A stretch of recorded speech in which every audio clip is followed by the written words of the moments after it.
Ang ugong ng bulldozer ay parang isang halimaw na nagbabanta, handang lapain ang lahat ng pinaghirapan ng mga taga-barangay Tala. Nakatayo si Lara de Leon sa harapan ng kanyang mga kabarangay. Ang kanyang likod ay tuwid na tuwid, ang kanyang mga kamay ay nakakuyom sa kanyang tagiliran.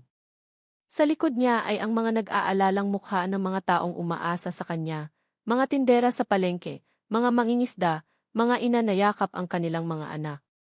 Sa harapan niya ay ang malamig at matigas na bakal ng demolisyon. Kapitana, utos lang po ito, sabi ng lalaking naka-hard hat, ang foreman ng construction team. May permit kami. Alam ko, sagot ni Lara, ang kanyang boses ay kalmado, ngunit may bigat na hindi matitinan. At alam ko rin ang batas. Nakasaad sa Republic Act 7,279 na kailangan ninyo kaming bigyan ng sapat na panahon at maayos na relocation bago ninyo kami paalisin. Isang pader. Iyon ang tingin nila sa kanya. Isang babaeng humaharang sa progreso. Ngunit para kay Lara, ang bawat hibla ng kanyang pagkatao ay nakatali sa lupang ito. Dito siya isinilang. Dito niya nakilala ang yumaong asawa. At dito niya pinalalaki ang 4 niyang anak. Ang pagiging kapitana ay hindi lamang isang posisyon. Ito ay isang pangako. Ma'am Lara, sabi ng foreman, medyo nainis na. Kumpanya na po ang bahala doon. Trabaho lang namin ang simulan ang demolisyon. At trabaho ko na protektahan ang mga residente ng barangay ko. Ganti ni Lara, humakbang siya ng isa pa, mas malapit sa dilaw na linya na iginuhit nila sa lupa. Hindi aalis ang mga tao ko. At hindi gagalaw ang makinang iyan hanggat hindi natin ito na pag-uusapan ng maayos sa korte. Naramdaman niya ang titig ng mga tao sa kanyang likuran. Ang kanilang takot ay nagiging lakas niya. Ang kanilang pangamba ay nagiging determinasyon niya. Tiningnan niya ang foreman sa mata, isang tingin na nagsasabing hindi siya susuko. Ilang sandali ng katahimikan. Tanging ang ugong ng makina at ang ihip ng hangin ang maririnig. Sa huli, sumenyas ang foreman sa operator ng bulldozer. Pinatay ang makina. Babalik kami, kapitana, sabi ng lalaki, may halong pagbabanta sa kanyang boses. At sa susunod, may dala na kaming sheriff. Tumango lang si Lara habang pinapanood silang magligpit at umalis. Nang mawala na ang huling truck sa paningin, saka lang niya naramdaman ang pangangalay sa kanyang mga balikat. Huminga siya ng malalim, isang hininga na kanina pa niya pinipigilan. Isang tagumpay kahit pansamantala. Ngunit alam niyang ito ay simula pa lamang. Naglakad si Lara pauwi, ang bawat hakbang ay parang may bigat. Ang imahe ng matapang na kapitana ay unti-unting naglalaho habang papalapit siya sa kanyang maliit na bahay. Ang natitira ay si Lara, ang biyuda, ang ina. Ang pagod na babae sa likod ng tungkulin. Pagbukas niya ng pinto, sumalubong sa kanya ang 4 na pares ng mga matang puno ng pag-aalala. Mama, sabay-sabay na sigaw ng mga mas bata. Tumakbo si Bella, ang bunso, at niyakap ang kanyang mga binti. Sumunod si Lucas at Sofia. Okay lang ba kayo, ma? Tanong ni Miguel, ang kanyang panganay na 12 anyos. Nakatayo siya sa gilid, ang kanyang mga braso ay nakakrus, sinusubukang magmukhang matapang para sa kanyang mga kapatid. Yumuko si Lara at niyakap silang lahat. Amoy araw at laro ang mga ito. Sila ang kanyang mundo. Sila ang dahilan kung bakit siya lumalaban. Okay lang si Mama, sabi niya, pinipilit na pasiglahin ang kanyang boses. At okay lang tayo. Hindi ba't nangako si Mama na hindi niya hahayaang may manakit sa atin? Tumango ang mga bata, kahit pabakas pa rin sa kanilang mga mukha ang takot. Habang naghahapunan sila ng simpleng sinigang at kanin, sinubukan ni Lara na ibalik ang normalidad. Tinanong niya sila tungkol sa kanilang araw sa eskwela, sa kanilang mga laro. Ngunit ang tensyon ay nanatili sa hangin. Mama, sino po ba yung mga masasamang tao na iyon? Tanong ni Sofia, ang kanyang tinig ay nanginginig. Hinawakan ni Lara ang kamay ng anak. Hindi sila masama, anak. May trabaho lang sila. At may trabaho din si Mama. Pero sisirain nila ang bahay natin, sabi naman ni Lucas. Hindi nila sisirain ang bahay natin, mariing sabi ni Lara. Sila ang dahilan kung bakit ka laging pagod, bulong ni Miguel, sapat lang para marinig niya. Tumingin si Lara sa kanyang panganay. Nakita niya sa mga mata nito ang anino ng kanyang yumaong asawa, ang protektibong tingin, ang maagang pagkamulat sa responsibilidad. Nasaktan ang puso niya para dito. Hindi dapat ganito ang iniisip ng isang bata. Pagkatapos ng hapunan, habang tinutulungan siya ni Miguel na magligpit, ang tatlo ay nanonood ng tea. Biglang lumapit si Miguel sa maliit na altar sa kanilang sala.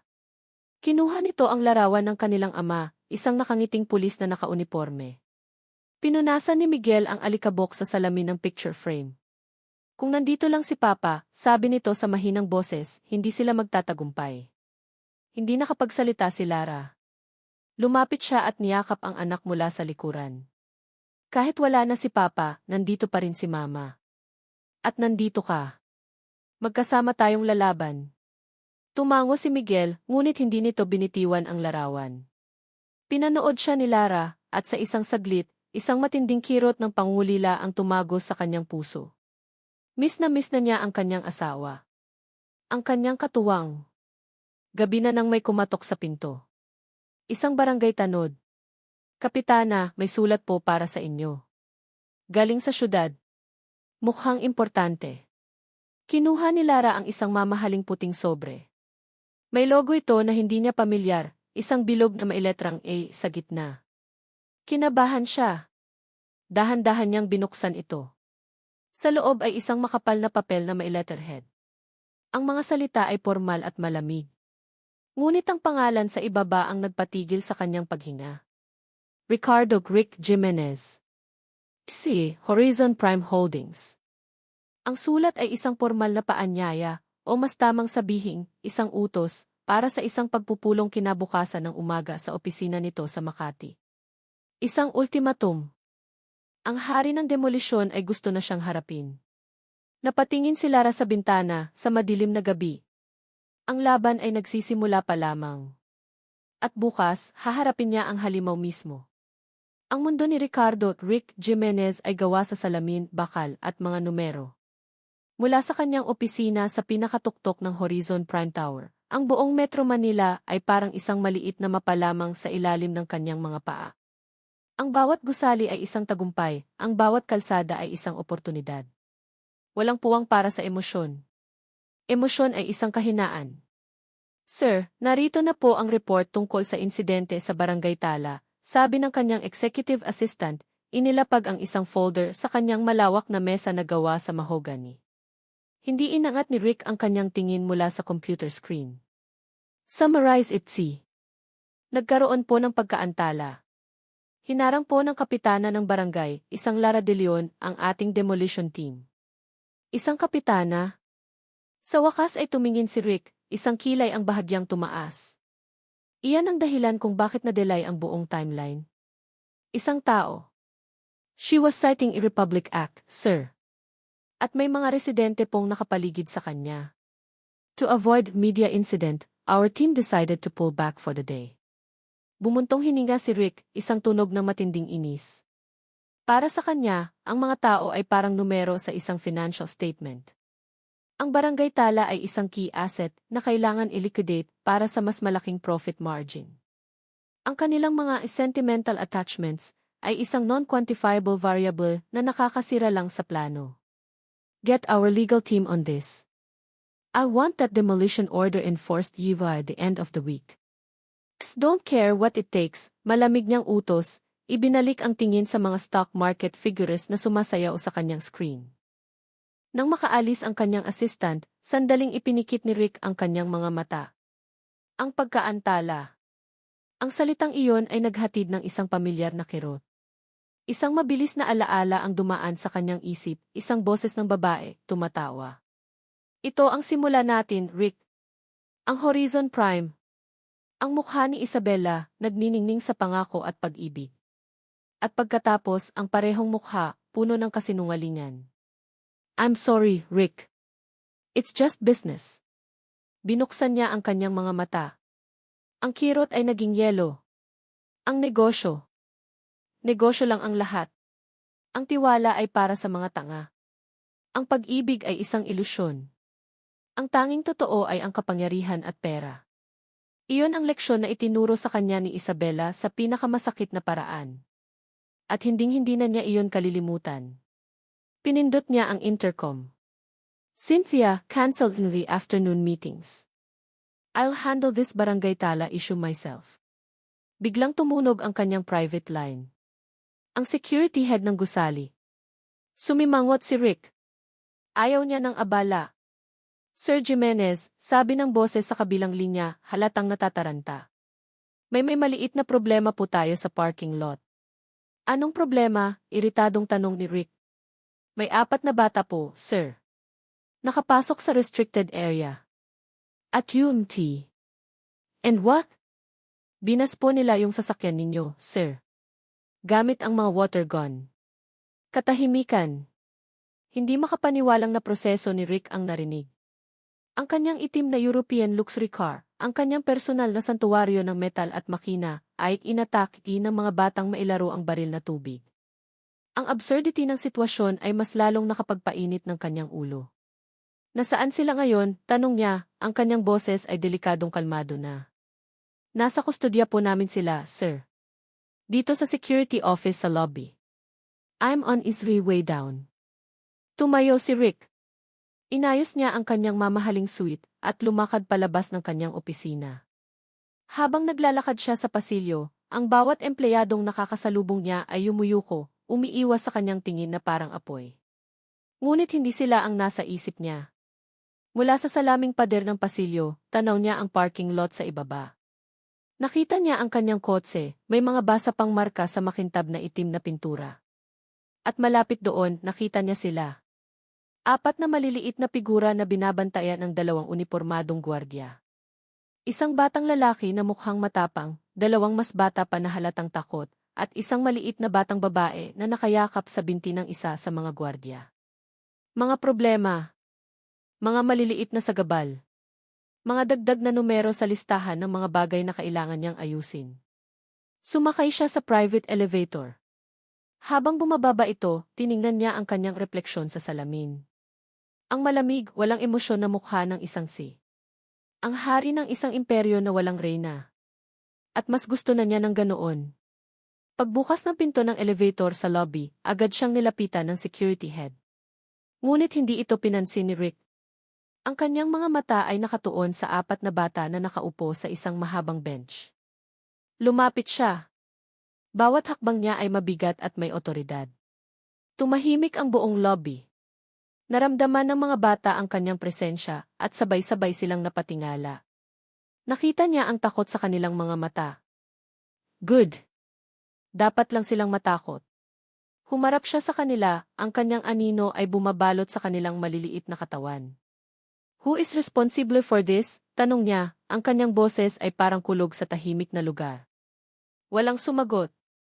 Nagkatinginan lang sila. Ang panganay na lalaki ay tumingin sa sahig. Tumikim si Rick, lalo pang nainip.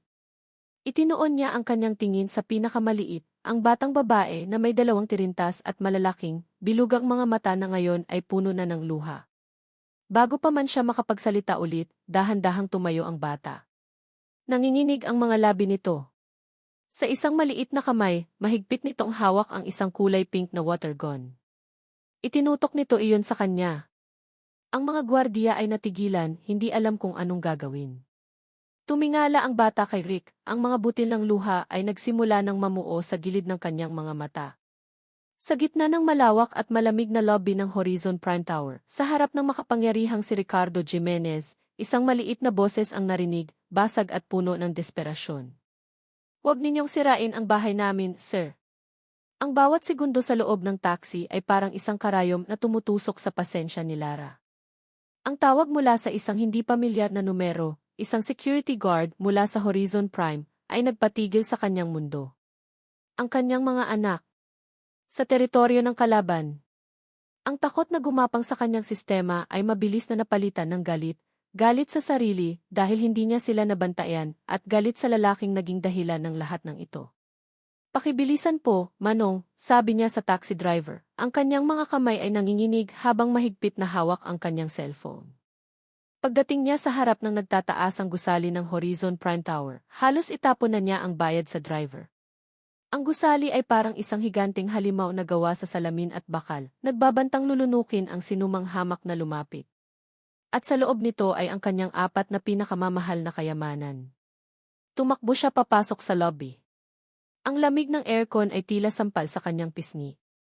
Ang sahig ay sobrang kintab na halos masilaw siya. At doon, sa gitna ng lahat, nakita niya ang eksenang nagpabigat sa kanyang puso. Ang kanyang 4 na anak, nakaupo sa isang bench, mukhang mga nawawalang kuting sa gitna ng isang palasyo. At nakatayo sa harap nila, parang isang hari na humahatol sa kanyang mga nasasakupan, ay si Ricardo Jimenez. Ang lalaki mula sa mga business magazine. Ang lalaking gustong sirain ang kanyang komunidad. Naramdaman niya ang pag-init ng kanyang mga pisngi. Isang pinaghalong hiya at matinding galit. Miguel. Sofia. Lucas. Bella, tawag niya, ang kanyang boses ay nanginginig sa kabila ng pagsisikap niyang maging kalmado. Napalingon ang lahat sa kanya. Ang mga anak niya ay tumakbo papalapit, ngunit napahinto nang makita ang ekspresyon sa kanyang mukha. Si Rick Jimenez ay lumingon din, at sa unang pagkakataon, nagtama ang kanilang mga mata. Ang mga mata nito ay malamig. Kasing lamig ng lobby, kasing tigas ng bakal ng gusali. Walang bakas ng anumang emosyon. Ito ang mga mata ng isang taong sanay na laging nananalo. Nilapitan ni Lara ang kanyang mga anak, hinila sila sa kanyang likuran na parang isang inahing manok na nagpoprotekta sa kanyang mga sisiw. Pagkatapos ay humarap siya kay Rick. Pinilit niyang salubungin ang titig nito. Mr. Jimenez, simula niya, pinipilit na patatagin ang kanyang boses. Ako si Lara De Leon. Ako ang ina ng mga batang ito. At ako ang kapitana ng Barangay Tala. Isang bahagyang pagtaas lamang ng sulok ng bibig ni Rick ang kanyang naging reaksyon. Alam ko kung sino ka, kapitana. At sa tingin ko, alam mo rin kung sino ako. Patawad sa ginawa ng mga anak ko, sabi ni Lara, bawat salita ay parang tingga na lumalabas sa kanyang bibig.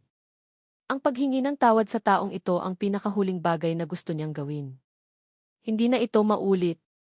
Hindi na talaga, sagot ni Rick, ang kanyang tingin ay lumipat mula kay Lara patungo sa mga batang nakatago sa likod niya.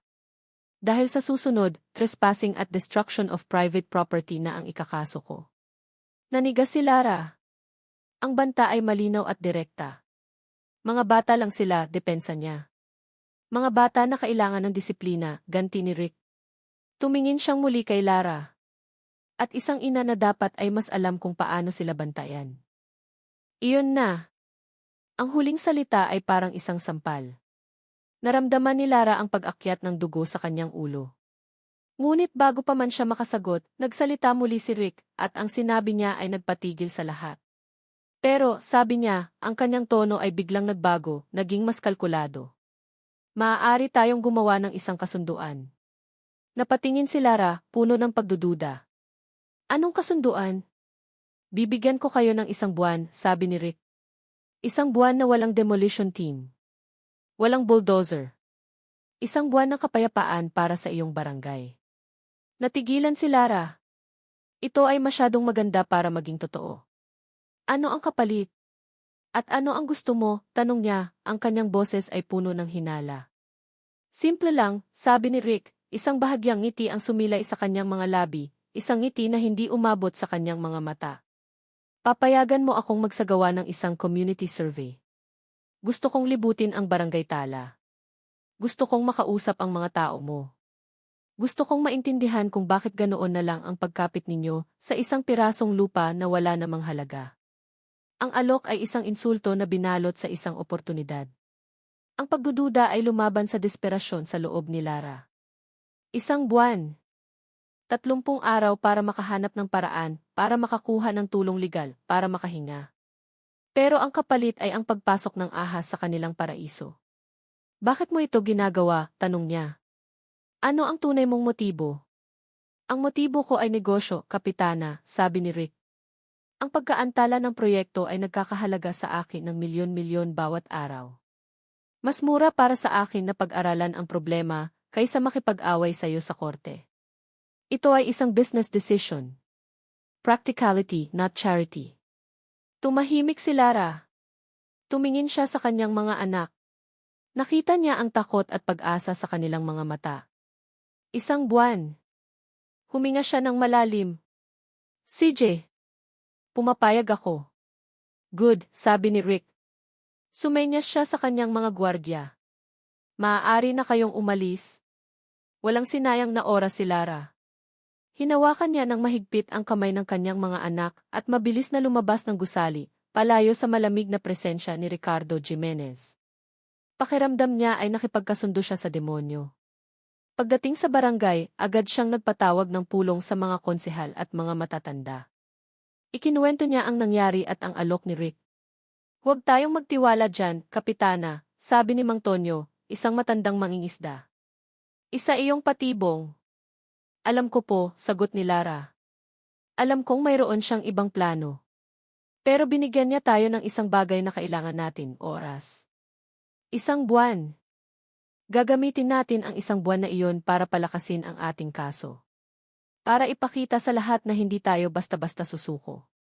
Sa huli, pagkatapos ng mahabang debate, pumayag din sila kahit na mabigat sa kanilang kalooban.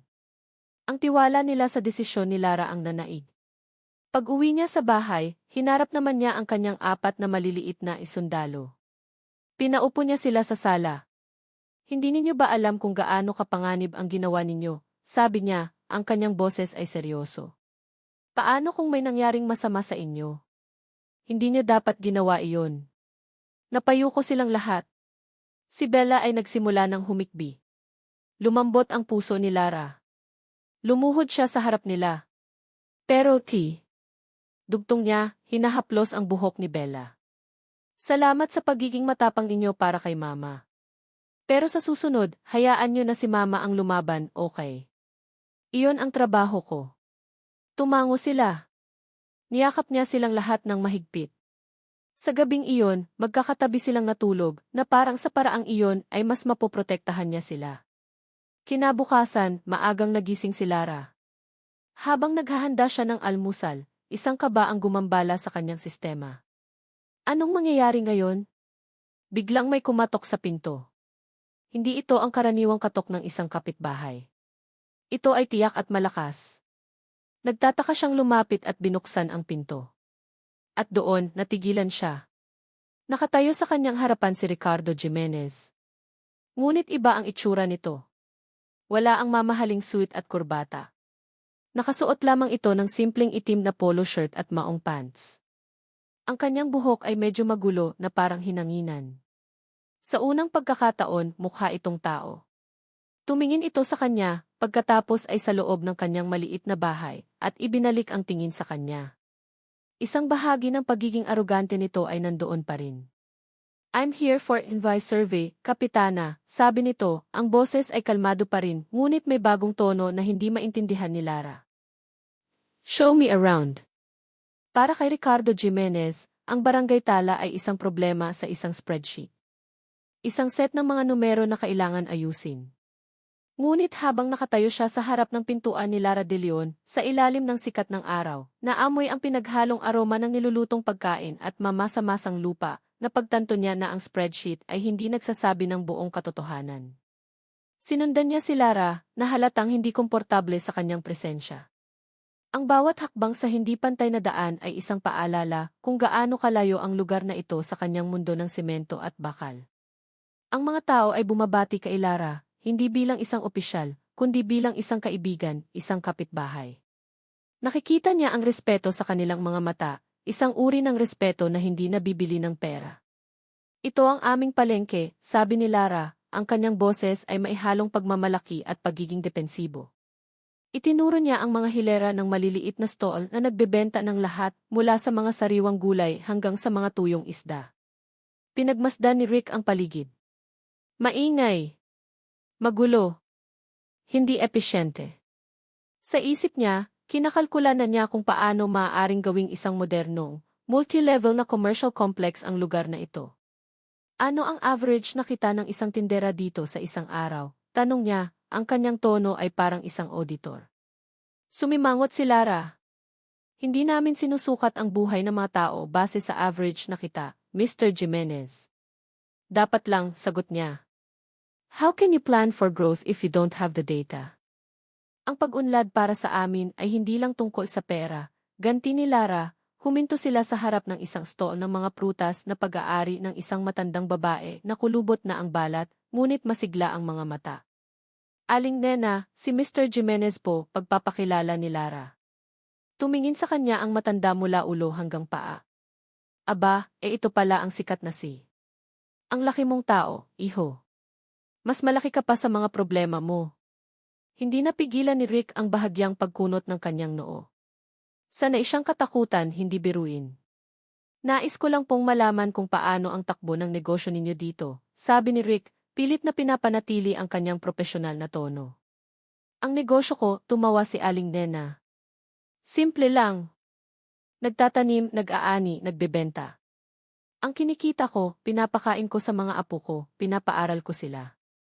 Yung panganay, malapit nang maging engineer. Yung isa, gustong maging guro, katulad ni Kapitana. Tumingin ito kay Lara ng may pagmamahal. Iyan ang negosyo ko, iho. Pamilya. May report ka ba para dyan? Natigilan si Rick. Walang maayos na sagot. Ang sinabi ng matanda ay simple ngunit may bigat. Isang uri ng lohika na hindi matatagpuan sa anumang business school.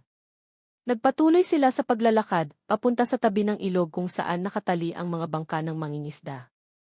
Ang mga argumento ni Rick na nakabase sa datos at lohika ay unti-unting nawawala ng saysay sa harap ng hindi nasusukat na katotohanan ng komunidad na ito. At doon, nakita niya sila. Ang 4 na anak ni Lara. Naglalaro malapit sa isang malaking puno ng mangga. Si Miguel ay nagbabasa ng libro. Si Sofia at Bella ay naglalaro ng bahay-bahayan. At si Lucas, ang pangatlo, ay umiiyak. Anong nangyari? Tanong ni Lara, agad na lumapit. Mama, yung saranggola ko, sabi ni Lucas, sabay turo sa itaas ng puno. Nakasabit sa isa sa mga pinakamatataas na sanga ang isang saranggola na gawa sa makukulay na papel. Sinubukan ni Lara na abutin ito, ngunit masyadong mataas. Mamaya na lang, anak, kapag dumating si Mang Cardo, hihingi tayo ng tulong sa kanya para akyatin. Lalong napaiyak si Lucas. Isang simpleng problema ng isang bata. Isang bagay na walang kinalaman sa lupa o pera o demolisyon. Para kay Rick, ito ay isa na namang pagkaantala. Isa na namang inepesyenteng pangyayari. Aalis na sana siya nang magtama ang tingin nila ni Lucas. Ang mga mata ng bata ay puno ng purong pagkabigo. Isang bagay sa loob ni Rick ang kumilos. Isang impulse na hindi niya maintindihan. Siguro dahil sa inis. Siguro dahil gusto na niyang matapos ang araw na ito. Ako na, sabi niya, nagulat pati siya sa sarili niyang mga salita. Napatingin sa kanya si Lara, gulat na gulat. Ano? Hindi siya sumagot. Hinubad niya ang kanyang mamahaling relos at inilagay sa bulsa. Itinupi niya ang manggas ng kanyang polo shirt. Tumingin siya sa puno, sinusuri ito na parang isang structural problem. Pagkatapos, sa harap ng nanlalaking mga mata ni Lara at ng mga bata, nagsimula siyang umakyat. Hindi ito madali. Ang mga sanga ay madulas. Ang suot niyang sapatos na katad ay hindi para sa ganitong gawain. Ngunit hindi siya tumigil. May isang parte sa kanya na gustong patunayan ang isang bagay, hindi niya alam kung ano at kanino. Pagdating niya sa sanga kung nasaan ang saranggola, maingat niya itong kinuha. Pagbaba niya, medyo marumi na ang kanyang damit at may maliit na gasgas sa kanyang braso, ngunit hawak niya ang saranggola. Iniabot niya ito kay Lucas. Sandaling tinitigan ni Lucas ang saranggola, pagkatapos ay tumingala ito kay Rick. Ang mga luha sa kanyang mga mata ay nawala, napalitan ng isang bagay na matagal nang hindi nakikita ni Rick Jimenez. Isang purong, walang halong pasasalamat. Isang ngiti ang sumilay sa mga labi ng bata. Isang ngiti na puno ng tuwa. Salamat po, sabi ni Lucas. Ang simpleng salitang iyon, ang ngiting iyon, ay tumama kay Rick sa isang paraan na hindi niya inaasahan. Ito ay mas totoo kaysa sa anumang deal na isinara niya. Mas mahalaga kaysa sa anumang numero sa kanyang bank account. May isang mainit na pakiramdam na gumapang sa kanyang dibdib, isang pakiramdam na matagal na niyang ibinaon at kinalimutan. Nang gabing iyon, sa hindi malamang dahilan, tinanggap niya ang alok ni Lara na manatili para sa hapunan. Ang pagkain ay simple, adobong manok at kanin, ngunit ang mesa ay puno ng buhay. Ang daldalan ng mga bata, ang mga tanong nila na walang katapusan. Tito Rick, bakit po ang laki ng bahay niyo? Tanong ni Bella. Dahil mag-isa lang ako doon, diretsong sagot niya. Wala po kayong mga anak? Tanong ni Sofia. Wala, sagot niya. Ang mesa ay sandaling natahimik. Napansin ni Rick na nakatingin sa kanya si Lara, ang mga mata nito ay hindi na kasing talim ng kanina. Mayroon itong bahid ng pag-intindi. Pagkatapos ng hapunan, nagpaalam na si Rick. Hinatid siya ni Lara sa may pintuan. Ang awkward na katahimikan ay namagitan sa kanila. Salamat sa hapunan, sabi niya.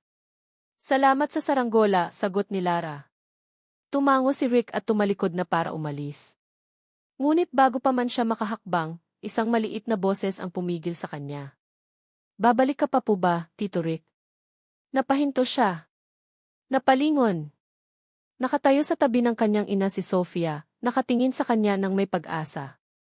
Ang tanong ay bumaon hindi lang sa kanya, kundi pati na rin kay Lara, na halatang nagulat din ang simpleng tanong ay nagbago ng lahat. Hindi na ito isang survey. Ang pagtawag sa kanya ng Tito Rick ay nagbigay ng isang pangalan sa kanyang presensya sa buhay nila. Tumingin si Rick mula kay Sofia patungo kay Lara. Nakita niya ang pagkabigla sa mga mata ng kapitana.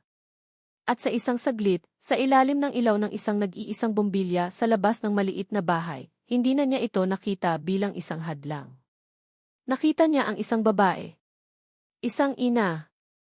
At sa unang pagkakataon sa loob ng maraming taon, hindi alam ni Ricardo Jimenez kung ano ang susunod na sasabihin.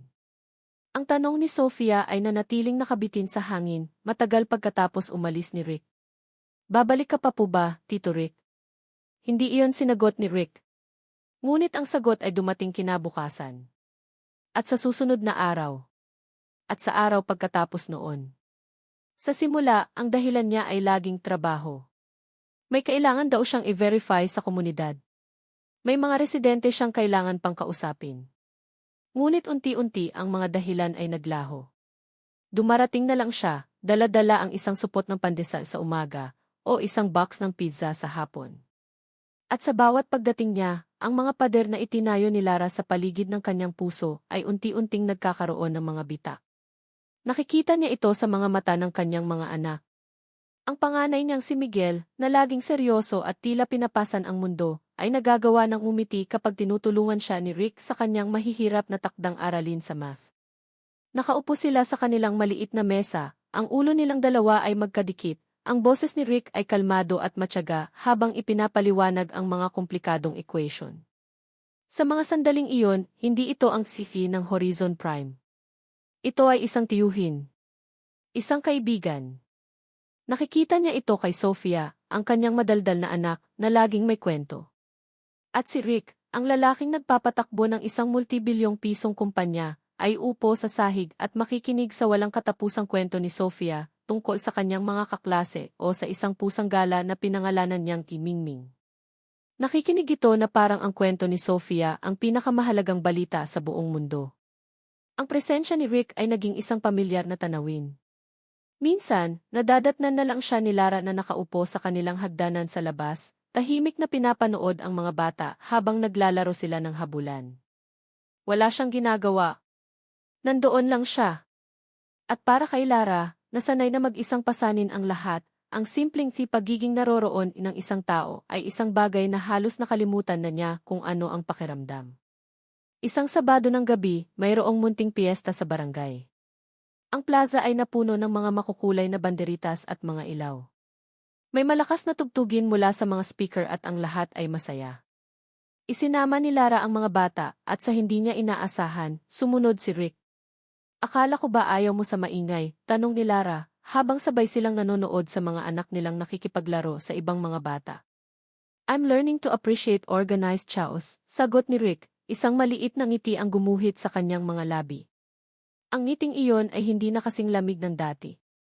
Umabot na ito sa kanyang mga mata. At ang mga mata niyang dati parang yelo ay mayroon ng kakaibang kislap. Biglang tumugtog ang isang mabagal na kanta. Ang mga mag-asawa ay nagsimulang magsayawan sa gitna ng plaza. Nahiya si Lara at akmang aayain na ang mga bata na umuwi. Kapitana, sabi ni Rick. Can have this dance. Natigilan si Lara. Tumingin siya sa kamay ni Rick na nakalahad sa kanya. Ang puso niya ay biglang kumabog ng mabilis. Pero yung mga bata, nandyan lang sila, sabi ni Rick, ang kanyang tingin ay hindi bumibitaw sa kanya. Isang kanta lang. Nag-aalangan man, tinanggap niya ang kamay nito. Ang balat nito ay mainit at magaspang, ang kamay ng isang lalaki na kahit nakaupo sa opisina ay may taglay pa ring lakas. Dinala siya nito sa gitna ng sayawan. Inilagay ni Rick ang isang kamay sa kanyang baywang, at ang isa naman ay hinawakan ang kanyang kamay. Ang lapit nila sa isa't isa ay nagpadala ng kuryente sa buong katawan ni Lara. Ang amoy nito, isang mamahaling pabango na maihalong amoy ng hangin sa gabi, ay nakakalango. Sa isang saglit, ang ingay ng piyesta ay naglaho. Ang natira na lang ay ang tugtog, ang mga ilaw, at ang lalaking nasa harapan niya. "You look beautiful tonight, Lara," bulong ni Rick, ang kanyang boses ay malalim at sinsero. "Huwag mo akong bulahin, Mr. Jimenez," sabi niya, kahit nararamdaman niya ang pag-init ng kanyang mga pisngi. "It's Rick," sabi nito. "And I'm not flattering you. I'm just stating a fact." Tumingala siya dito. Sa ilalim ng mga ilaw ng piyesta, nakita niya ang isang Rick na hindi pa niya nakikita noon. Mahina. Bukas. Tutu. Ang puso niya, na matagal ang sarado at nagbabantay, ay sumuko. Hinayaan niyang dalhin siya ng sandali. Isinandal niya ng bahagya ang kanyang ulo sa balikat nito at ipinikit ang kanyang mga mata. Sa kauna-unahang pagkakataon sa loob ng maraming taon, naramdaman niyang ligtas siya. Naramdaman niyang hindi siya nag-iisa. Nang matapos ang kanta, dahan-dahan silang bumitaw, ngunit ang init ng sandaling iyon ay nanatili. Ang kaligayahan ay bumalot sa puso ni Lara, isang kaligayahan na matagal na niyang hindi naramdaman. Ngunit ang kaligayahan ay madalas na panandalian. Habang pauwi na sila, isang konsehal ng barangay ang humabol sa kanila, ang mukha ay puno ng pag-aalala. "Kapitana! Rick! Kailangan niyong makita ito." Iniabot nito ang isang cellphone. Sa screen ay isang article mula sa isang hindi pamilyar na blog site. Ang pamagat ay malaki at mapanira, "Dens pagbebenta ng barangay tala. Dens nakatagong ugnayan ng korap disi Kapitana Dihi ng ganid desi." Nanlamig si Lara. Ang kanyang mga kamay ay nagsimulang manginig habang binabasa ang mga salita. Ang article ay puno ng mga kasinungalingan na siya ay tumatanggap ng suhol mula kay Rick, na ang pagbisita nito ay isang palabas lamang, na silang dalawa ay mayroong immoral na relasyon, kapalit ng lupa ng kanyang mga kabarangay. Ang bawat salita ay isang laso na tumatago sa kanyang puso. "Sino-sino ang gumawa nito?" nanginginig niyang tanong. "Hindi ko alam, Kapitana."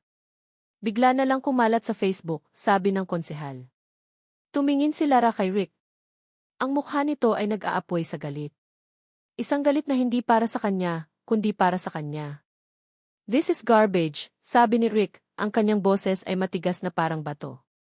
Kinuha niya ang cellphone mula sa nanginginig na kamay ni Lara. Tiningnan niya ang screen at ang kanyang panga ay tumigas. "Huwag kang maniwala sa kahit anong nakasulat dito, Lara. Kasinungalingan lahat ito." Hinawakan niya ang kamay ni Lara, ang kanyang mga mata ay nag-aalab. "I will find out who's behind this. I promise you." Ang kanyang pangako ay nagbigay ng kaunting lakas kay Lara. Ngunit ang takot at kahihiyan ay nandyan pa rin. Sino ang may ganitong galit sa kanila para gumawa ng ganito? At sa mismong sandaling iyon, na para bang sinasadyang sirain ang anumang natitirang pag-asa, tumunog ang cellphone ni Rick. Isang pamilyar ngunit matagal nang hindi naririnig na ringtone. Kinuha niya ito mula sa kanyang bulsa. Tumingin siya sa screen. Nanigas ang kanyang buong katawan. Ang kulay sa kanyang mukha ay biglang nawala, napalitan ng isang maputlang maskara ng pagkabigla at isang bagay na mas malalim, isang bagay na parang takot. Sa screen ng kanyang telepono, sa ilalim ng maliwanag na ilaw ng buwan, isang pangalan ang umilaw. Isang pangalan mula sa isang nakaraang puno ng sakit at pagkakanulo. Isang pangalan na matagal na niyang sinubukang ibaon sa limot. Isabella Cruz.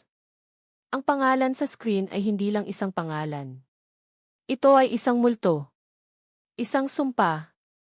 Isabella Cruz. Naramdaman ni Rick ang paglamig ng kanyang dugo, isang pamilyar na yelo na gumapang mula sa kanyang batok pababa sa kanyang gulugod. Ang ingay ng piyesta ay biglang naglaho.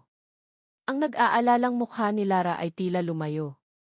Sa isang iglap, bumalik siya sa nakaraan, isang nakaraan na pilit niyang ibinaon sa ilalim ng mga gusali at financial reports. Sino yan? Tanong ni Lara, ang kanyang boses ay nag-aalala, napansin ang biglaang pagbabago sa kanyang mukha. Hindi siya sumagot. Tumalikod siya ng bahagya, na parang sa pag-iwas ng tingin ay maitatago niya ang bagyo sa loob niya. Sinagot niya ang tawag, ang kanyang boses ay kasing tigas ng bakal. What do you want? Isang tawa ang sumagot sa kabilang linya. Isang tawa na dati musika sa kanyang pandinig, ngunit ngayon'y tunog ng isang sirena na nagbababala ng panganib. Ricardo, mahal. Ganyan mo na ba ako binabati ngayon? After all these years. Isabella, I'm busy, sabi niya, bawat salita ay kontrolado. I know. Nabasa ko nga. You seem to have your hands full with some local community, sabi nito, ang boses ay puno ng peking simpatsya.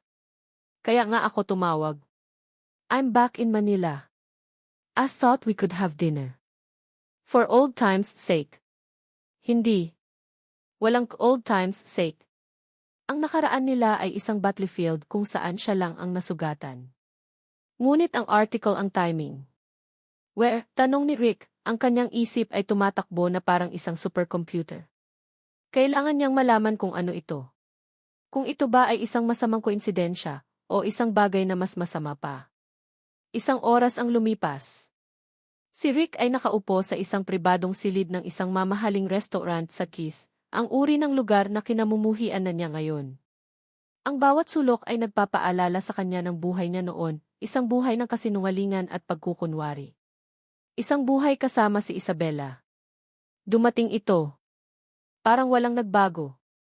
Ang kanyang buhok ay perpektong nakaayos, ang kanyang damit ay halatang libo-libo ang halaga, ang kanyang ngiti ay kasing kinang ngunit kasing peke ng mga diamante sa kanyang liig.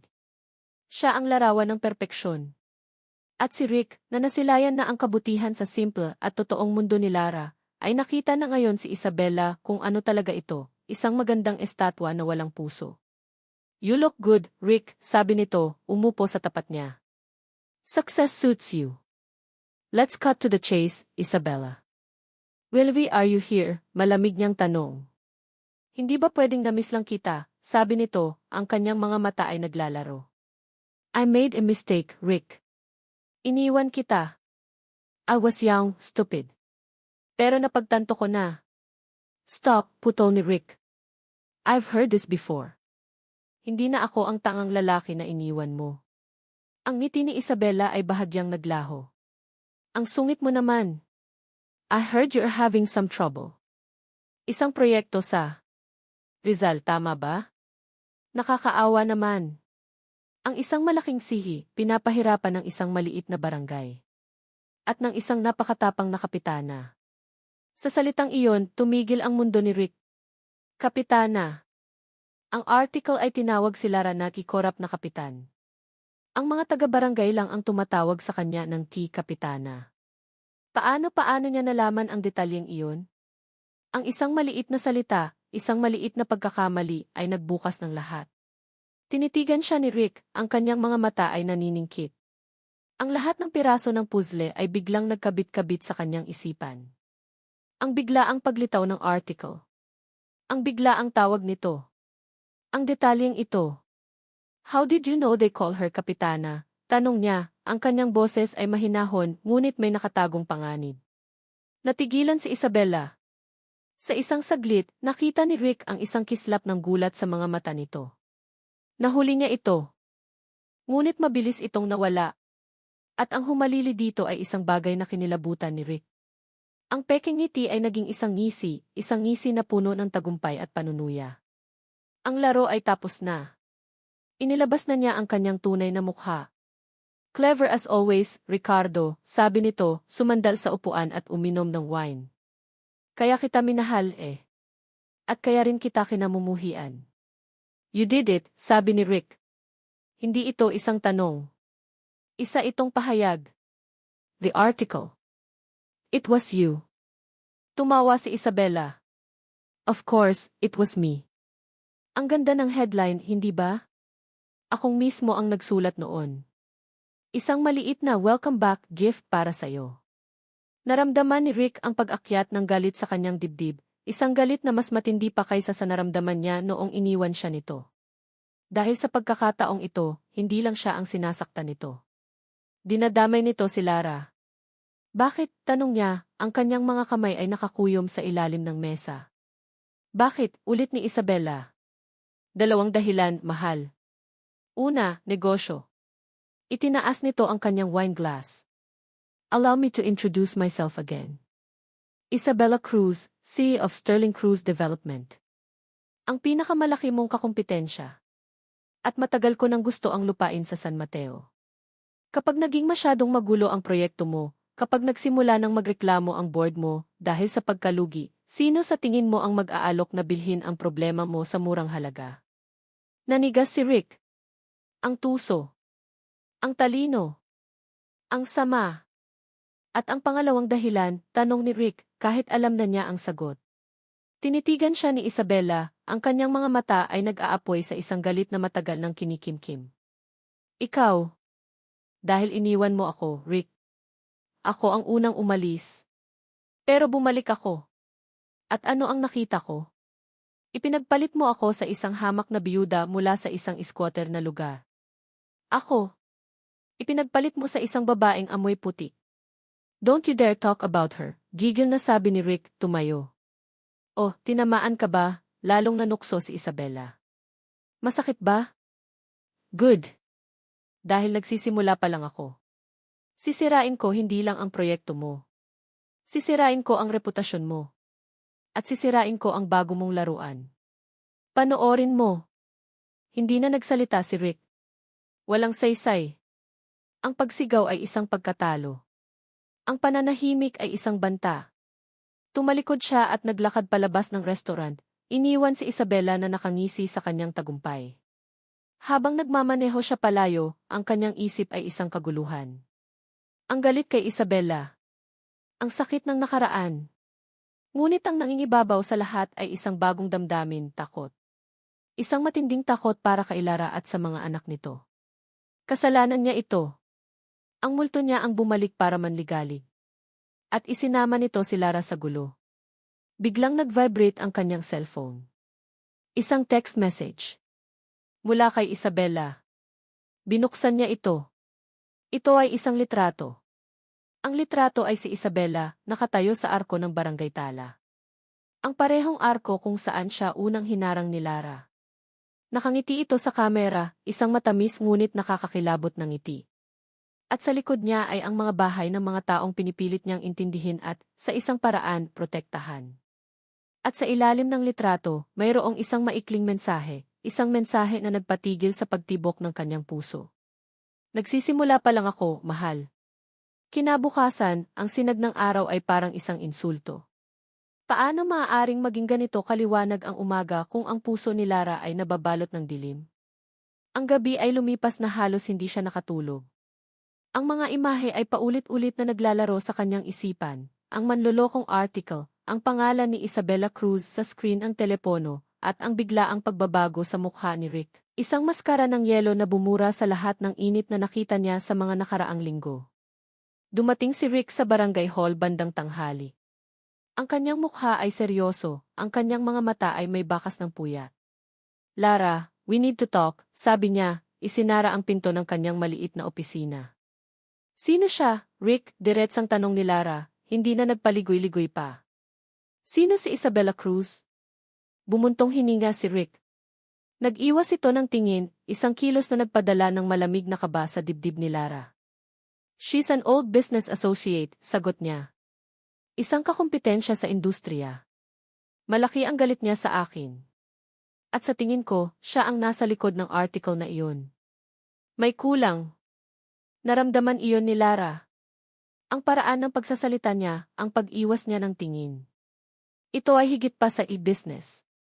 Ang reaksyon niya kagabi ay masyadong personal. Ganoon lang ba iyon? Isang business rival, git ni Lara. Rick, nakita ko ang mukha mo kagabi. Huwag mo akong itratong parang tanga. Mayroon pang iba, hindi ba? It's complicated, Lara, sabi ni Rick, ang kanyang boses ay maihalong frustrasyon. It's if this past. Isang nakaraan na ayoko nang ibalik. Ang mahalaga, poprotektahan kita dito. Hindi ko hahayaang saktan ka niya. Ngunit ang mga salita niyang ipoprotektahan kita ay hindi nagbigay ng kapanatagan. Sa halip, ito ay nagtayo ng isang pader sa pagitan nila. Ezra passed. Ibig sabihin, ito ay isang bagay na hindi siya kasama, isang bagay na ipinagkakait sa kanya. Ang tiwalang sinimulan nilang buuin ay biglang nagkaroon ng lamat. Ang lalaking unti-unti niyang pinapasok sa kanyang buhay at sa buhay ng kanyang mga anak ay mayroong isang sikretong pinto na mahigpit na nakasara. Bago pa man makapagsalita muli si Lara, isang ingay mula sa labas ang pumukaw sa kanilang atensyon. Mga boses ng mga batang nagsisigawan sa tuwa. Nagkatinginan sila ni Rick at sabay na lumabas. Ang nakita nila ay nagpatigil sa paghinga ni Lara. Isang puting van na may logo ng isang kumpanyang hindi niya pamilyar, Sterling Cruise Development, ang nakaparada sa gitna ng plaza. Ang mga pinto nito ay bukas, at dalawang lalaki ang nagbababa ng mga kahon-kahong relief goods, bigas, delata, at mga school supplies. At nakatayo sa tabi ng van, na parang isang anghel na bumaba mula sa langit, ay isang babae. Siya ay matangkad, balingkinitan, at napakaganda. Ang kanyang buhok ay itim at makintab, ang kanyang balat ay perpekto, ang kanyang suot ay isang simpleng puting bestida na mukhang mas mahal pa kaysa sa buong barangay hall. Nakangiti siya habang ipinamamahagi ang mga laruan sa mga batang nagkakagulo sa paligid niya. Napatingin si Lara sa kanyang sarili, sa kanyang kupas na pantalon at simpleng t-shirt. Isang matinding insiguridad ang biglang kumapit sa kanya. Isabella, bulong ni Rick, ang kanyang boses ay puno ng galit. Lumakad si Isabella papalapit sa kanila nang makita sila. Ang kanyang ngiti ay lumawak, ngunit hindi ito umabot sa kanyang mga mata. Ang kanyang tingin ay para kay Rick, ngunit ang kanyang mga salita ay para kay Lara. Kapitana De Leon. I'm so glad to finally meet you, sabi nito, iniabot ang kanyang malambot na kamay. I'm Isabella Cruz. Narinig ko ang tungkol sa mga pinagdadaanan ninyo dito, at gusto ko lang tumulong sa abot ng aking makakaya. Hindi namin kailangan ng tulong mo, malamig na sabi ni Rick, humaharang sa pagitan nilang dalawa. Tumawa si Isabella. Oh, Ricky. Always so protective. Huwag kang mag-alala, wala akong masamang intensyon. I'm just a concerned citizen. Tumingin itong muli kay Lara. Napakaganda ng iyong komunidad, Kapitana. At napakabait ng iyong mga anak.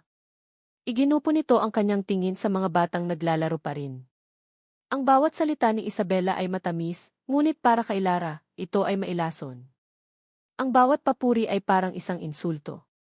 Sa mga sumunod na oras, naging sentro ng atensyon si Isabella.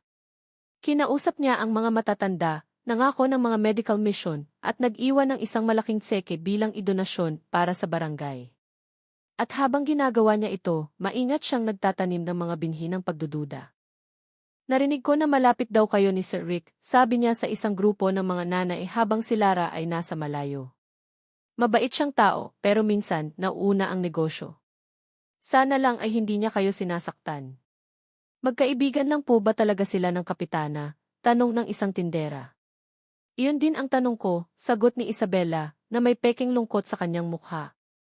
Ayoko lang isipin na ginagamit lang niya ang kabaitan ni kapitana para makuha ang gusto niya. Ang mga lason ay kumalat ng mabilis.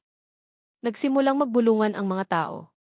Ang mga tingin na dati puno ng respeto para kay Lara ay napalitan ng pagdududa. Pinakamasakit ang huling eksena ng araw na iyon. Pauwi na si Lara, dala ang bigat ng buong mundo sa kanyang mga balikat nang makita niya sila. Sa may dulo ng kalsada, malapit sa puno ng mangga, nag-uusap sina Rick at Isabella. Hindi niya marinig ang sinasabi nila. Ang nakikita lang niya ay si Rick, ang kanyang mukha ay galit, at si Isabella, na hinawakan ang braso ni Rick na parang nagmamakaawa. Mula sa malayo, ito ay mukhang isang eksena sa pagitan ng dalawang taong may malalim na pinagsamahan. Isang eksena kung saan siya ay isang tagalabas. Iyon na ang huling patak. Umuwi si Lara na may basag na puso. Pagpasok niya sa bahay, tahimik ang mga anak niya. Alam nilang may problema. Si Miguel, ang kanyang panganay, ay lumapit sa kanya, ang kanyang mukha ay seryoso at puno ng pag-aalala na hindi nababagay sa kanyang edad. Ma, sabi nito sa mahinang boses. Narinig ko po yung mga sinasabi ng mga kapitbahay. Kinausap po ako ni Aling Nena. Tumingin si Lara sa kanyang anak, ang kanyang puso ay lalong sumikip. Totoo po ba, ma? Tanong ni Miguel, ang kanyang mga mata ay nagsusumamo ng isang sagot na magpapawi sa kanyang mga takot. Niloloko lang tayo ni Tito Rick. Ang tanong ni Miguel ay parang isang punyal na bumaon sa puso ni Rick nang ikwento ito ni Lara sa telepono. Niloloko lang tayo ni Tito Rick. Ang boses ng isang bata, puno ng pagdududa, ay mas masakit kaysa sa anumang sigaw ng galit mula sa kanyang board of directors. I will fix this, Lara. Is promise sabi niya sa telepono, ang kanyang boses ay puno ng determinasyon na pilit na itinatago ang sariling desperasyon. Ngunit paano? Paano niya aayusin ang isang bagay na sinisira ng isang taong walang kaluluwa? Si Isabella ay parang isang lason, kumakalat ng tahimik, sinisira ang lahat mula sa loob. Ang pagkakataon para ayusin ito ay hindi na dumating. Sa halip, ang impyerno ang bumukas. Isang tawag sa telepono ang gumising sa kanya kinabukasan ng madaling araw. Si Lara. Ang kanyang boses ay nanginginig sa takot. Rick. Ang palengke. Nasusunog. Walang tanong. Walang pag-aalinlangan. Naramdaman ni Rick ang pag-akyat ng yelo sa kanyang mga ugat. Isabella. Binitiwan niya ang lahat at nagmaneho papuntang barangay Tala na parang hinahabol ng demonyo. Ang bawat pulang ilaw sa kalsada ay isang pagsubok sa kanyang nag-aalab na galit. Pagdating niya, ang eksena ay isang maliit na bersyon ng kanyang pinakamasamang bangungot. Hindi ito isang malaking sunog, ngunit sapat na para magdulot ng pinsala at kaguluhan. Ang usok ay makapal, amoy sunog na kahoy at natutunaw na plastik. Ang ilang mga stall sa gitnang bahagi ng palengke ay nasusunog, ang apoy ay kumakain sa mga paninda at sa mga pangarap ng mga taong nagmamay-ari nito. Ang mga residente ay nagkakagulo, may mga nag-iigib ng tubig gamit ang mga balde, ang iba ay sumisigaw. At sa gitna ng lahat, nakita niya si Lara, nagbibigay ng utos, sinusubukang ayusin ang gulo, ang kanyang mukha ay nababahira ng uling at ng matinding pag-aalala. Lumapit si Rick, handang tumulong, ngunit isang lalaki ang humarang sa kanya. Huwag kang lalapit, sigaw nito. Ikaw ang may kasalanan nito. Natigilan si Rick. Anong sinasabi mo? Ang mga materyales na binigay mo, sigaw ng isa pang babae. Iyang mga bago ninyong kinabit na kable. Doon nagsimula ang sunog. Kitang-kita ko. Isang lalaki na hindi pamilyar kay Rick ang lumitaw mula sa karamihan. Ako ang nagsabi sa kanila, sabi ng lalaki, umiiyak na parang totoo. Nakita ko po, Kapitana. Doon sa bagong kabit na ilaw sa stall ko. Biglang nag-spark tapos lumaki na ang apoy. Lason. Ang mga binhi ng pagdududa na itinanim ni Isabella ay namunga na diniligan ng apoy. At sa gitna ng kaguluhan, na parang isang buwitre na nag-aabang sa mamatay, dumating si Isabella. Nakasuot ng puti, malinis at kalmado sa gitna ng usok. Lumapit siya sa mga residente, niyakap ang isang umiiyak na babae. Nakikiramay ako, sabi niya, ang kanyang boses ay puno ng peking awa. Isang malaking trahedya. Sana ay mas naging maingat ang pagkakabit ng mga electrical materials. Ang mga ganitong bagay dapat ay dekalidad.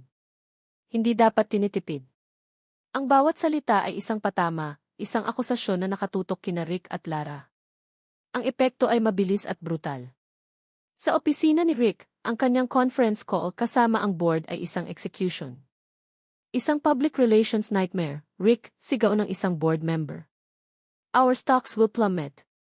Nasusunog ang pangalan ng Horizon Prime kasama ng palengke na iyan. It was sabotage, mariing sabi ni Rick. Sabotage. O kapabayaan, ganti ng isa pa. Ang mahalaga ay ang resulta. Ang proyekto ay nagdudulot ng mas malaking problema kaysa sa posibleng kita. Maybe it's time to cut our losses. At baka oras na rin para pag-isipan kung ang iyong personal na pagkakasangkot ay nakakatulong pa ba sa kumpanya. Ang banta ay malinaw. Hindi lang ang proyekto niya ang nakataya, kundi ang posisyon niya. Ang imperyong binuo niya mula sa abo ng kanyang nakaraan. Ngunit ang mas masakit para kay Rick ay ang nangyari sa Barangay Tala.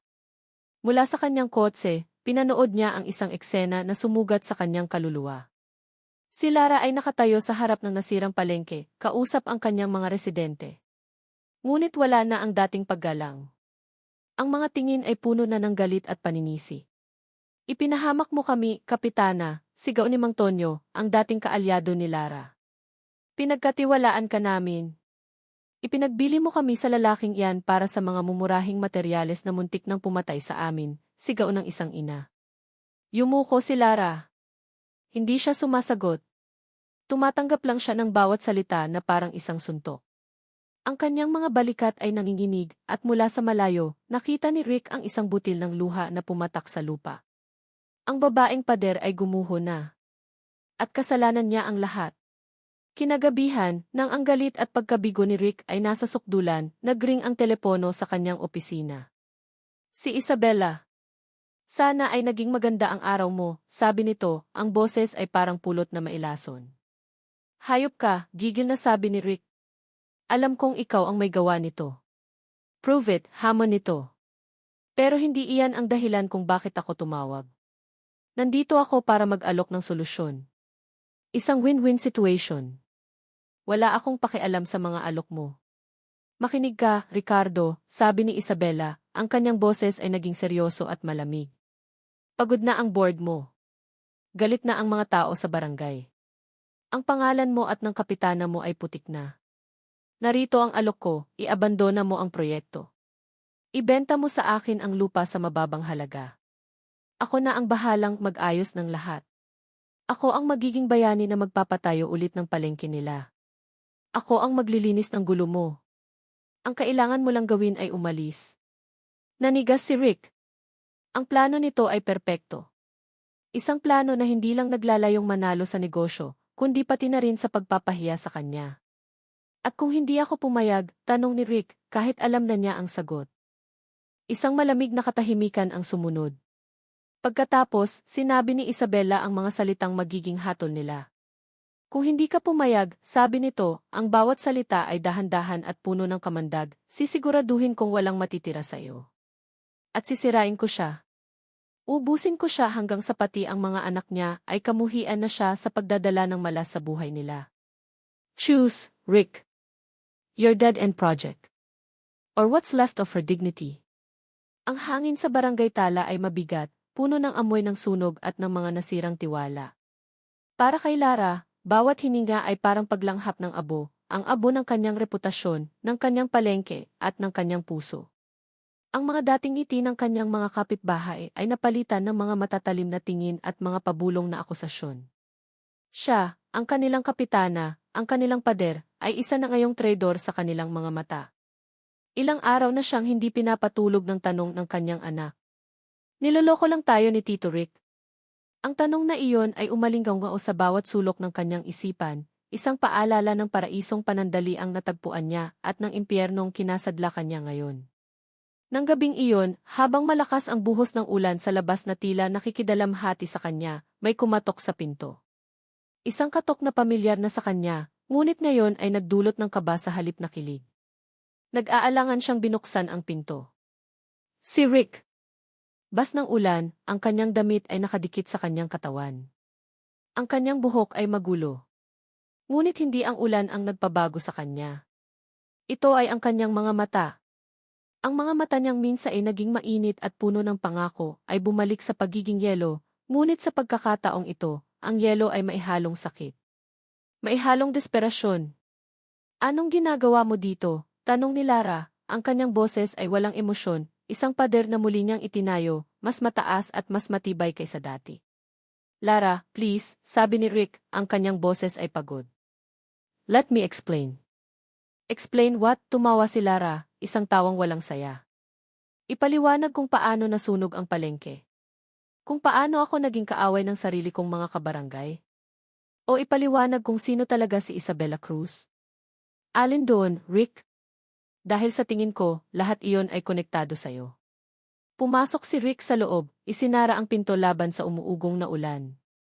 It's not what you think. She's manipulating everything. At ikaw, ano ang ginagawa mo? Hinahayaan mo lang siya, giit ni Lara, ang sakit sa kanyang puso ay unti-unting nagiging galit. Ilang araw na, Rick. Ilang araw mo nang alam na siya ang nasa likod nito. Pero ano ang ginawa mo? Wala. Ang tanging ginawa mo ay magtago sa likod ng mga salitang, "It's a past." Ang nakaraan mo na hanggang ngayon ay sumisira sa kasalukuyan ko. Hindi mo naiintindihan, sigaw ni Rick, ang kanyang pagpipigil ay tuluyan ng bumigay. May mga bagay na hindi ko pwedeng sabihin sa iyo para protektahan ka. Protektahan ako. Halos pasigaw na sabi ni Lara. Tingnan mo ang paligid mo, Rick. Tingnan mo ako. Mayroon pa bang natitirang kailangan mong protektahan? Sinira na niya ang lahat. Sinira na niya ako. Lara, di.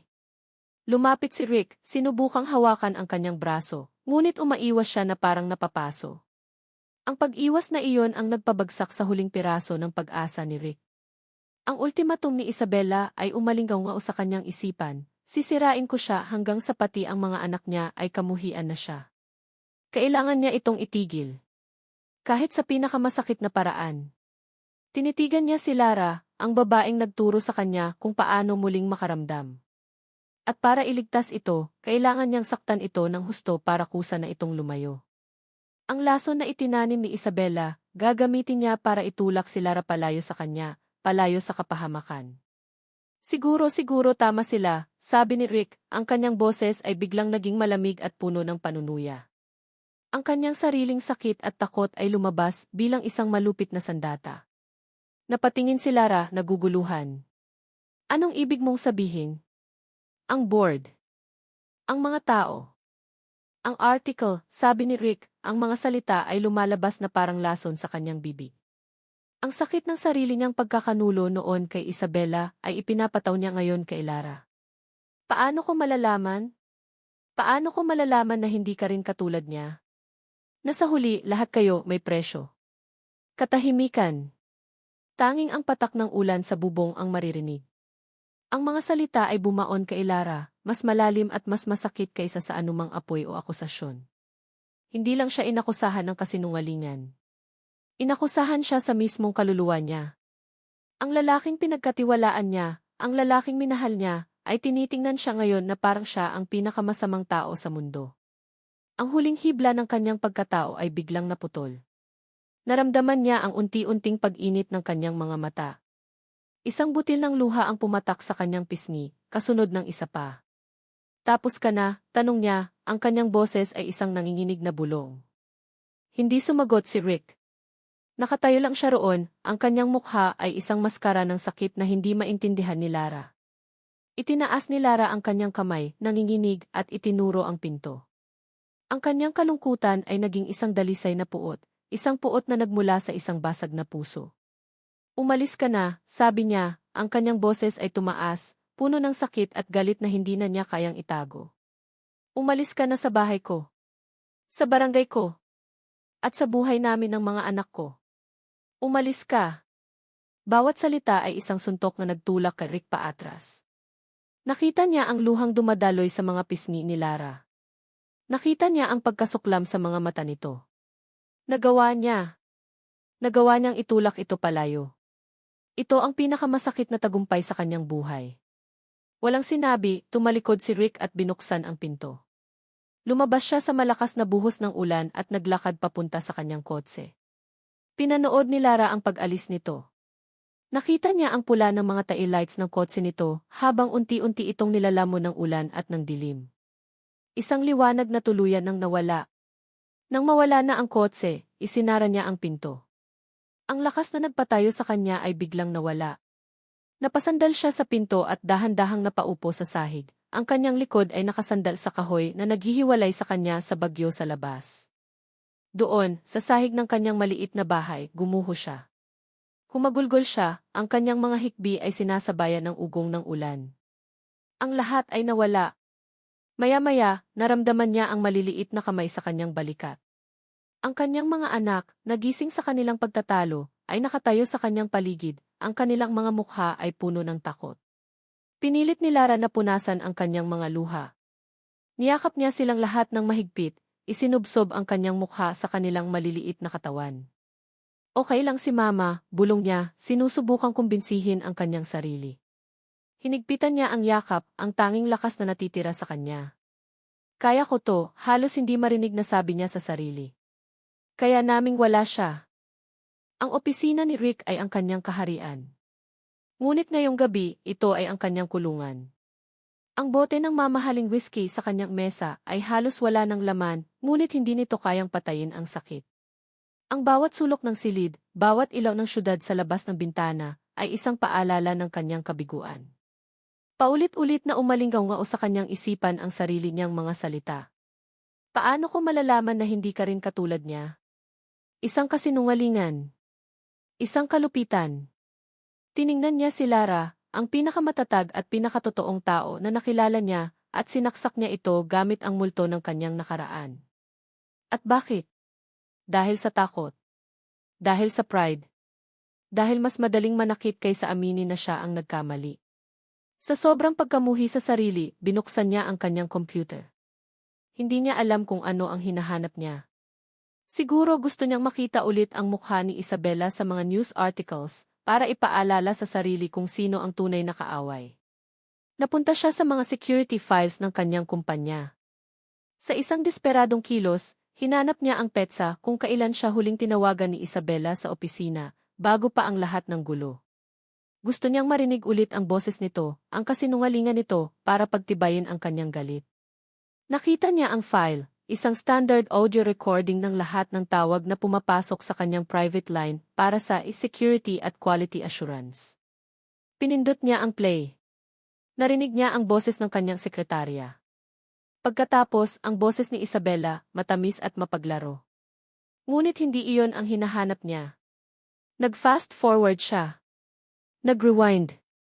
At pagkatapos, may narinig siyang isang bagay na nagpatigil sa kanyang paghinga. Isang ibang tawag. Isang tawag na hindi para sa kanya. Ito ay isang na-record na tawag mula sa isa sa mga trunk lines ng kumpanya, na flag ng system dahil sa ilang keywords. Ang boses sa kabilang linya ay hindi pamilyar. Ngunit ang boses na kausap nito, ang boses na nagbibigay ng utos, ay kilalang-kilala niya. Siguraduhin mong magmumukhang aksidente, sabi ng boses ni Isabela, malamig at walang emosyon. Gamitin mo iyong mga materyales na binigay niya. Ang importante, doon sa parte niya magsisimula ang apoy. At kailangan ko ng testigo. Bayaran mo kung kinakailangan. Understood. Nanigas si Rick sa kanyang upuan. Ang hangin ay tila naubos sa silid. Hindi ito hinala. Hindi ito teorya.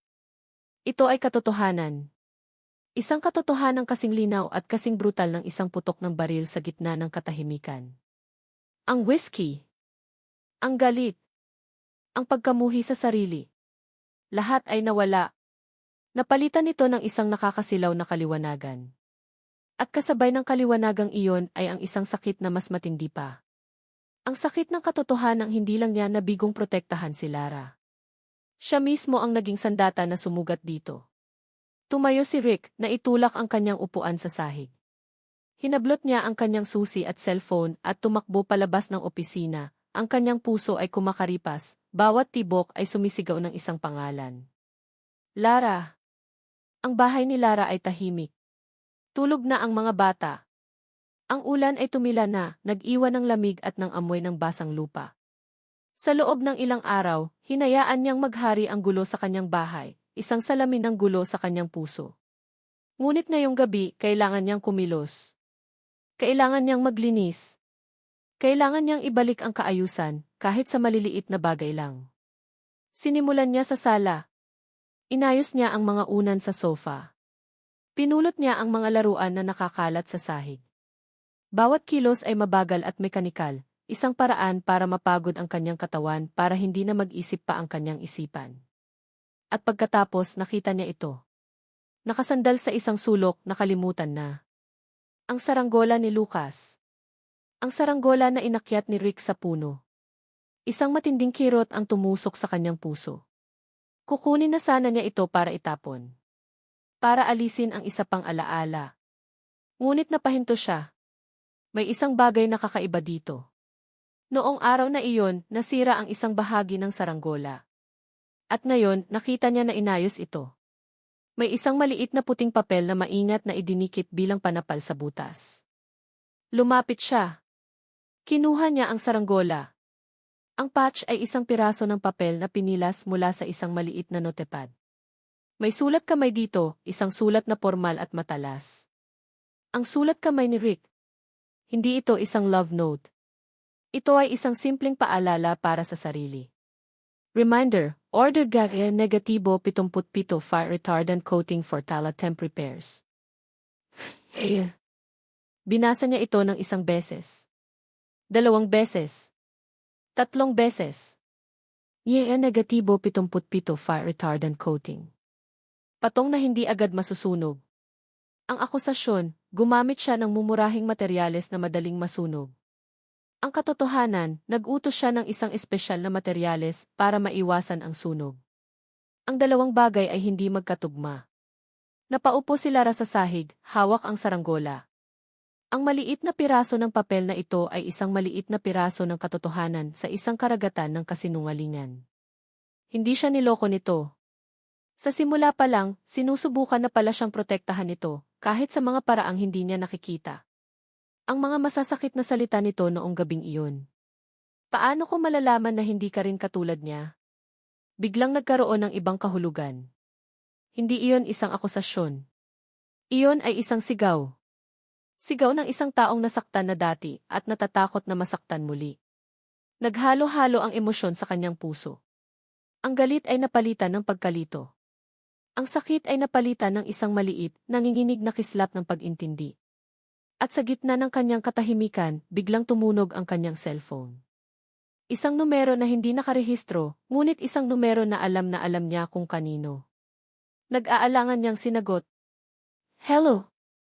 Isang paghinga lang ang narinig niya sa kabilang linya. Isang paghingang puno ng pagmamadali at isang bagay na hindi niya pinangalanan. At pagkatapos ang boses nito. Basag. Desperado. Puno ng pagsisisi. Lara D. Huminto ito na parang kinukuha ang lahat ng lakas sa mundo para sabihin ang mga susunod na salita. Alam ko na ang lahat. Patawarin mo ako. Napatakip si Lara sa kanyang bibig, pinipigilan ang isang hikbi.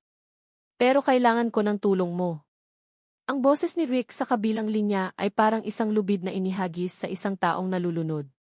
Puno ito ng pagsisisi, ngunit puno rin ng isang bagong determinasyon na hindi pa naririnig ni Lara dati. Kailangan ko ng tulong mo. Hindi ito isang utos mula sa isang si. Ito ay isang pakiusap mula sa isang tao. Kinabukasan, ang buong barangay Tala ay nagising sa isang balitang hindi inaasahan. Ang Horizon Prime Holdings ay magsasagawa ng isang emergency press conference. At ang lahat ng residente ng barangay Tala, sa pangunguna ni Kapitana Lara De Leon, ay formal na iniimbitahan. Nagkaroon ng kaguluhan. Huwag kang pumunta, Kapitana. Isa lang itong patibong, sigaw ni Mang Tonyo sa isang mabilisang pulong sa tapat ng nasirang palengke. Para ano pa? Para lalo tayong ipahiya, sabi ng isa pa. Tumingin si Lara sa kanilang mga mukhang puno ng takot, galit at pagod. Ang mga mukhang dati nagtitiwala sa kanya. Hindi ko alam kung ano ang mangyayari, mahinahong sabi ni Lara. Hindi ko alam kung ito ay patibong o hindi. Pero isang bagay ang alam ko, hindi tayo tatakbo. Hindi tayo magtatago. Kung gusto nilang humarap, haharapin natin sila. Hindi bilang mga biktima, kundi bilang mga residente ng barangay Tala. Bilang mga taong may dignidad.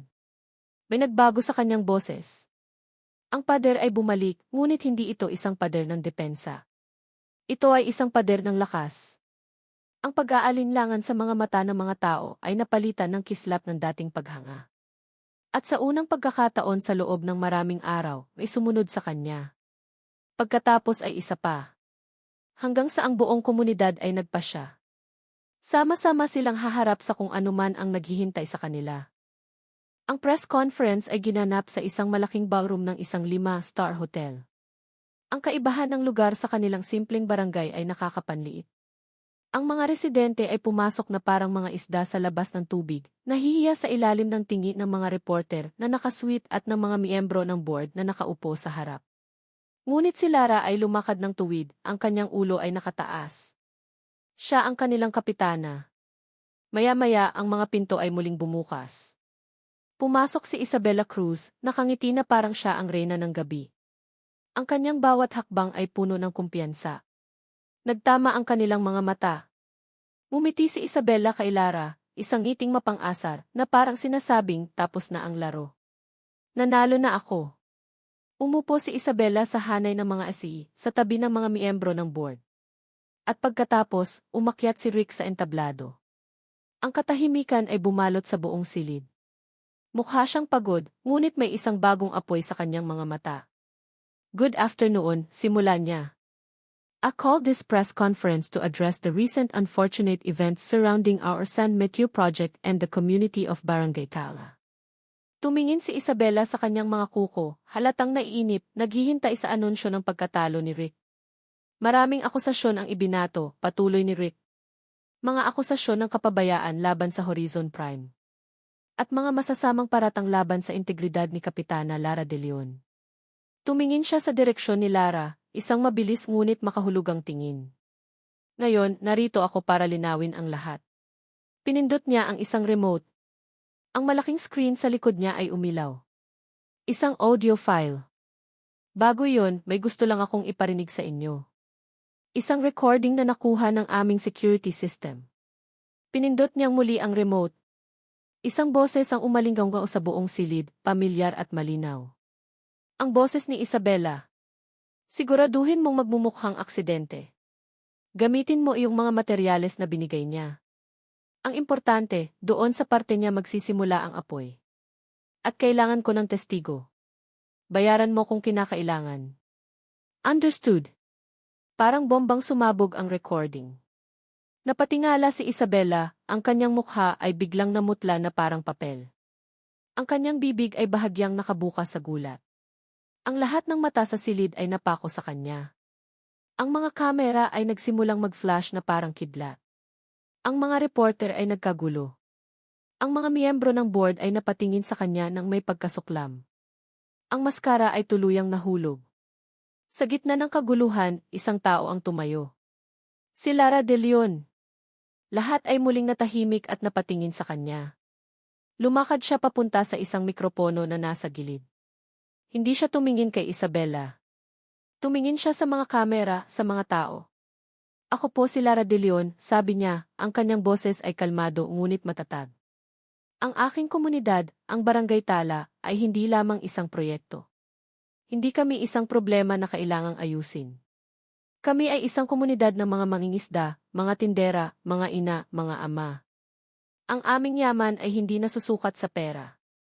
Ito ay nasusukat sa aming pagkakaisa at sa aming pagtutulungan. Tumingin siya sa kanyang mga kabarangay na ngayon ay nakatayo na rin, ang kanilang mga mukha ay puno ng pagmamalaki. Maaaring sirain ng apoy ang aming mga ari-arian, patuloy niya. Maaaring sirain ng kasinungalingan ang aming pangalan. Ngunit walang sinuman ang makakasira sa aming diwa. Pagkatapos niyang magsalita, muling kinuha ni Rick ang mikropono. Ngunit hindi siya sa mga reporter tumingin. Tumingin siya ng diretsyo kay Lara. Nais kong humingi ng tawad, sabi ni Rick, ang kanyang boses ay basag sa emosyon. Sa lahat ng miyembro ng Barangay Tala. At higit sa lahat sayo, Lara. Ang mga salita ay binitawan niya sa harap ng lahat. Isang pampublikong pag-amin ng kanyang pagkakamali. Ang aking kayabangan at ang aking nakaraan ang nagdala ng gulong ito sa inyong buhay. At habang buhay ko iyong pagsisisihan. Patawarin mo ako. Ang kanyang sinseridad ay tumagos sa puso ng lahat, lalo na kay Lara. Dahil dito, patuloy ni Rick, inilipat ang kanyang tingin sa mga board members. Opisyal kong kinakansela ang orihinal na plano para sa San Mateo Prime. At sa halip, nais kong magpanukala ng isang bagong proyekto, ang Barangay Tala Community Development Program. Isang proyektong hindi magtataboy, kundi makikipagtulungan. Isang proyektong hindi sisira, kundi magtatayo. Kasama kayo. Ang silid ay napuno ng palakpakan. Si Isabela ay mabilis na ineskortan palabas ng mga gwardiya, habang sinusundan ng mga reporter. Ang tagumpay ay matamis. Nang humupa ang lahat, ang silid ay unti-unting nabakante. Ang mga taga-Barangay Tala ay masayang nag-uusap sa isang sulok, nagdiriwang. Si Rick ay naiwang mag-isa sa entablado, nakatayo sa ilalim ng mga ilaw, na parang isang taong naghihintay ng kanyang hatol. Dahan-dahang lumapit si Lara sa kanya. Ang ingay ng paligid ay nawala. Ang natira na lang ay silang dalawa. Napansin ni Rick ang kanyang paglapit.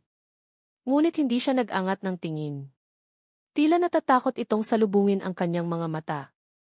Rick, sabi ni Lara, ang kanyang boses ay mahinahon at malambot.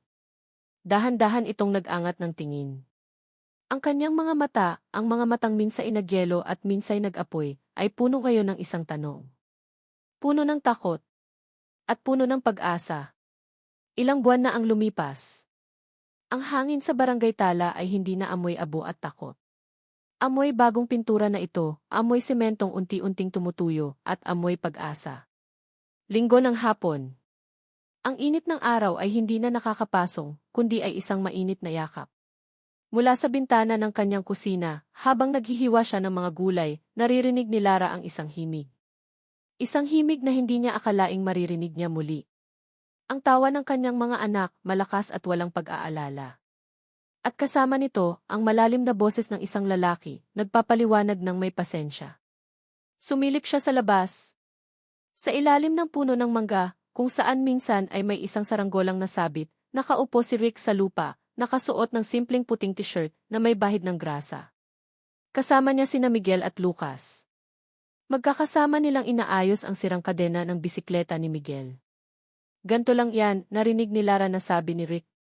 Kailangan nating ialin yung mga ngipin ng gear. Parang sa buhay, Miguel. Kapag hindi tama ang alignment, hindi ka andar ng maayos. Nakikinig si Miguel, ang kanyang panganay na laging seryoso, na may isang interes sa kanyang mga mata na bihira niyang makita. Si Lucas naman ay abala sa pag-abot ng mga tools kay Rick na parang isa itong profesional na assistant. Sa di kalayuan, naglalaro ng piko sina Sofia at Bella. Ang kanilang mga tawa ay sumasabay sa huni ng mga ibon. Isang ngiti ang sumilay sa mga labi ni Lara. Isang ngiting totoo at payapa. Ang Barangay Tala Community Development Program P ay hindi lang isang proyekto. Ito ay isang milagro. Ang dating construction site ay isa na ngayong lugar kung saan ang mga residente mismo, kasama ang mga inhinyero mula sa Horizon Prime, ay nagtutulungang itayo ang isang bagong palengke at isang maliit na library. At si Rick ay hindi na ang hari ng demolisyon. Sa barangay, siya ay si Tito Rick, ang lalaking nagtuturo ng basketball sa mga bata tuwing Sabado, ang laging may dalang merienda, ang taong kinakausap ni Mang Tonyo tungkol sa presyo ng isda. Ang lalaking unti-unting naging parte ng kanilang buhay, na parang isang piraso ng puzzle na hindi nila alam na kulang pala sila. Hawak ni Rick ang kadena ng bisikleta. Ang kanyang mga kamay na sanay sa pagpirma ng mga kontrata ay puno na ngayon ng grasa. At hindi niya ito ipagpapalit sa kahit anong deal sa mundo.